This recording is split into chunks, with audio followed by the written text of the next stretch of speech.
നമ്മുടെ വിഷ്ണുസ്വാമി നല്ല സന്തോഷത്തിലാണ് കുളം കണ്ടപ്പോ. സ്വാമി എങ്ങനെയുണ്ട്? വെള്ളം എങ്ങനെയുണ്ട്? നല്ല വിശാലമായ കുളമാണ്, നമുക്ക് നീന്താനും. പക്ഷെ നീന്തലറിയാത്തവര് ഇറങ്ങരുത്.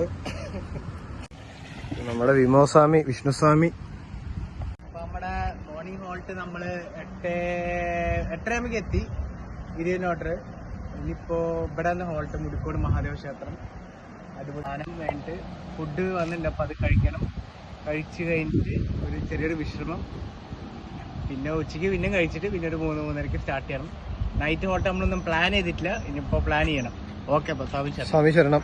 ഇതാണ് മുടിക്കോട് മഹാദേവ ക്ഷേത്രത്തിലത്തെ കുളം. നല്ല വിശാലമായ കുളമാണ്, നല്ല അടിപൊളി കുളമാണ്, നന്നായി മെയിൻറ്റെയിൻ ചെയ്തിട്ടുണ്ട്. നമുക്കൊക്കെ സ്വാമിമാർക്കൊക്കെ റെസ്റ്റ് എടുക്കാനും കുളിക്കാനും എല്ലാ സൗകര്യങ്ങളും ഉണ്ട്.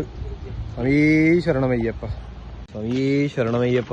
ഇപ്പം നമ്മളിന്ന് മുടിക്കോട് ഹോൾട്ട് പിടിച്ചിട്ട് ഇത് രാവിലത്തെ ബ്രേക്ക്ഫാസ്റ്റ് കഴിക്കാനുള്ള പരിപാടിയിലാണ്. ഉള്ളില് മഹാദേവനെ തൊഴുതു. ഇതാ ഇപ്പോൾ നമ്മൾ ബ്രേക്ക്ഫാസ്റ്റ് കഴിക്കാൻ പോവുകയാണ്.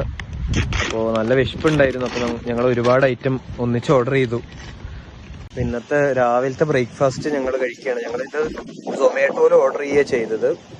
അപ്പോൾ ഇവിടെ അടുത്ത് വെജ് ഹോട്ടലൊന്നും ഉണ്ടായിരുന്നില്ല, അപ്പോൾ നല്ല വിശപ്പുണ്ടായിരുന്നു.